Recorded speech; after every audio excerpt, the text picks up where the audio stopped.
Ya, akhirnya emas masih tetap tertahan di level yang sama, kurang lebih 2325, 2328 adalah area resisten yang masih cukup tangguh. Terbukti dari sejak tanggal 6, level tertinggi tertahan 2331, kemudian kemarin tertahan di 2329, dan saat ini masih bertahan di level 2321. Kita akan lihat berikutnya, apakah ini berarti menandakan bahwa kenaikan emas sudah berakhir atau hanya tertunda sementara waktu. Nah, sebelum itu berarti kita lihat terlebih dulu nasib dari US dollar dan US Treasury Yield. Ya, inilah terkait dengan grafik US Treasury Yield yang kemarin kita sudah sempat bahas. Ternyata memang lanjutkan penurunan. Anda bayangkan penurunannya ini semakin dekat dengan level support dari trend channel kita. Meskipun ada tail panjang ya di bagian bawah, bisa saja kita sebut sebagai hammer. Kalau misalkan iya, berarti ada kecenderungan ataupun kemungkinan potensinya dia bisa saja mengalami kenaikan, teman-teman. Ya, jadi kalau begitu, kita asumsikan ini sebagai support yang juga berkembang kepada titik pantulan. Nah, tapi juga jangan lupakan bahwa potensi ini masih juga bisa memberikan isyarat bahwa US Treasury Yield masih bisa untuk mulai penurunan. Tapi lagi-lagi, kita harus tetap bersabar karena level 4,35 sebagai level support juga cukup riskan karena bisa saja terjadi pantulan lebih lanjut. Nah, jadi di sini kita harus tunggu sampai pemicu yang paling jelas. Hanya saja sampai saat ini saya tidak menemukan alasan yang paling tepat untuk mereka mengalami lonjakan kenaikan yang lebih tinggi, melainkan hanya faktor teknikal. Jadi secara fundamentalnya intinya tidak ada data ekonomi dari Amerika sehingga kita tidak melihat dari potensi tersebut. Nah, satu sisi kalau lihat dari teknikalnya, maka masih 50-50 untuk mengalami kenaikan ataupun penurunan lebih lanjut. Di sisi lain, kalau kita lihat dari grafik H4-nya, jelas terlihat di sini proyeksi kenaikan yang juga kemarin kita sudah sempat perkirakan adalah terkait dengan pull up atau retest resistance. Ya, kita tandai pertama di sini 4,5%, kemudian 4,55%. Kemudian yang kedua, yang tak kalah penting adalah kemarin kita sempat tandai 4,4% ini sebagai level support dan juga 4,328 sebagai level support kedua. Dan seperti biasa, kalau kita lihat dan perhatikan, dia sempat turun tapi tertahan di atas atau sedikit di atas level support yang pertama itu. Artinya apa? Artinya kemungkinan kecenderungan untuk pull up ataupun retest resistance sangat terbuka, dan itulah yang sedang terjadi saat ini. Nah, tinggal permasalahannya hanya dua kemungkinannya. Nanti setelah retest resistance pertama dia akan kembalikan turun, atau mungkin dia akan naik sampai resistance kedua baru kemudian dia turun. Hanya dua kemungkinan ini untuk saat ini. Setidaknya itu yang saya terbaca dari kondisi teknikal. Berbeda cerita kalau misalkan ada fundamental yang berubah atau bahkan merubah sentimen. Salah satunya adalah pernyataan dari Federal Reserve. Hanya saja sampai hari kedua kemarin saya tidak melihat ada tanda-tanda perubahan yang signifikan. Malah kecenderungannya 3 orang yang terakhir memberikan pernyataan seperti Williams ataupun Kashkari tadi malam, kecenderungannya adalah menenangkan market bahwa tidak ada rencana kenaikan suku bunga. Jadi harusnya kemungkinan potensinya masih tetap turun. Nah, lalu kemudian kalau kita lihat secara jelas di sini, berarti susunannya masih tetap dalam jalur lower high, dan kita perkirakan kalau ini yang terjadi, maka kemungkinan paling tinggi itulah level 4,55% untuk mengalami rebound. Atau bisa saja yang paling rendah atau paling dekat itulah 4,5%. Jadi dalam skema ini, yang terbaik adalah kemungkinan antara yang resisten 1 atau resisten kedua. Nah, kemudian kalau misalkan bagaimana kalau misalkan dia lanjutkan dengan penurunan? Ya, ini bisa juga terjadi kalau ternyata tekanan lebih spesifik. Dengan kata lain, secara angka ataupun secara area, saya berpikir bahwa ini kemungkinan kita asumsikan potensinya adalah sebagai wave 1, 2, kemudian ini 3, sehingga kemungkinan kita akan menunggu 4 ini di antara resisten pertama atau mungkin 4 di resisten kedua. Artinya, kecenderungan untuk wave kelima masih tetap bisa terjadi untuk penurunan lanjutan. Nah, satu sisi kalau kita lihat dari US dollar mungkin keadaannya sedikit berbalik. Karena kemarin kita juga sempat lihat dari kondisi candlestick di grafik daily-nya, kecenderungannya malah mengalami kenaikan, dan itulah yang betul-betul terjadi.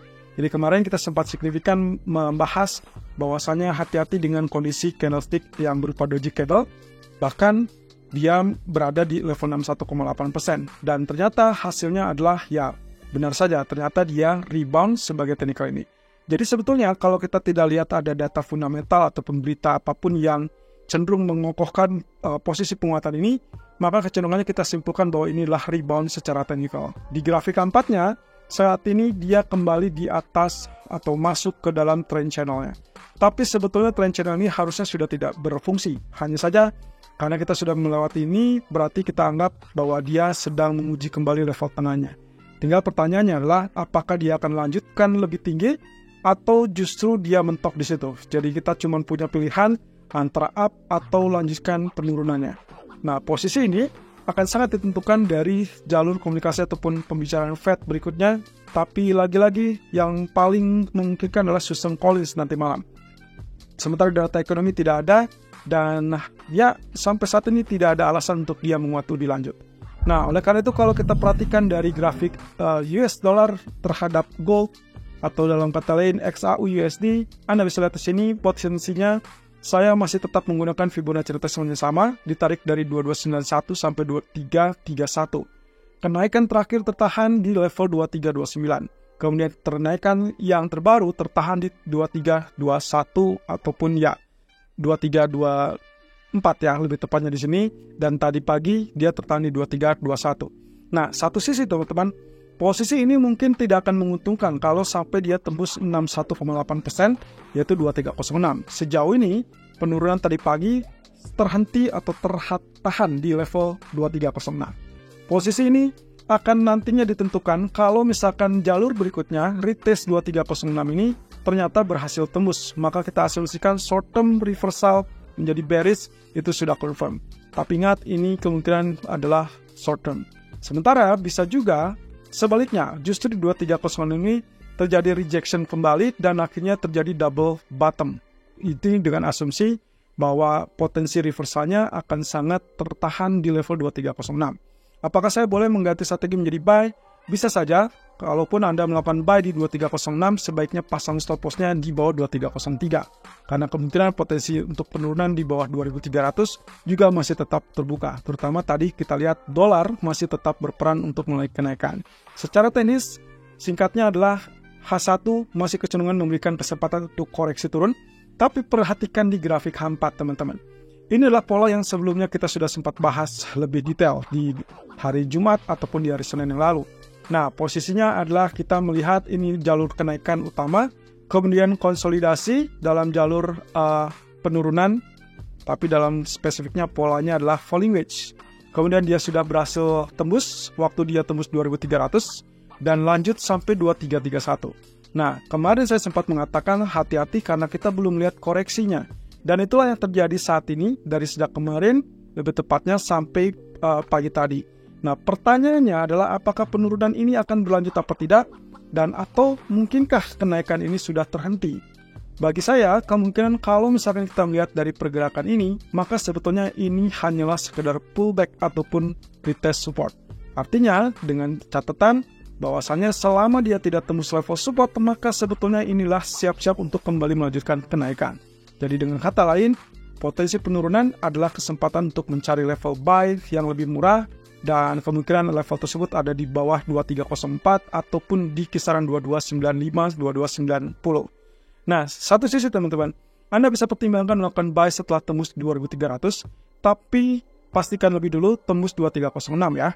Kalau misalkan itu tidak terjadi, maka balik lagi dengan posisi tadi di grafik H1 bahwa ada kecenderungan untuk mengalami rebound. Dan lagi pula, kalau kita lihat dari potensi pergerakan pola falling wedge ini, maka seharusnya yang normal adalah setelah atau setiap terjadinya penembusan dari jalur trendline, maka itu akan disertai atau diikuti juga dengan retest support sebelum akhirnya lanjutkan kenaikan. Dan itulah yang terjadi atau sedang terjadi saat ini.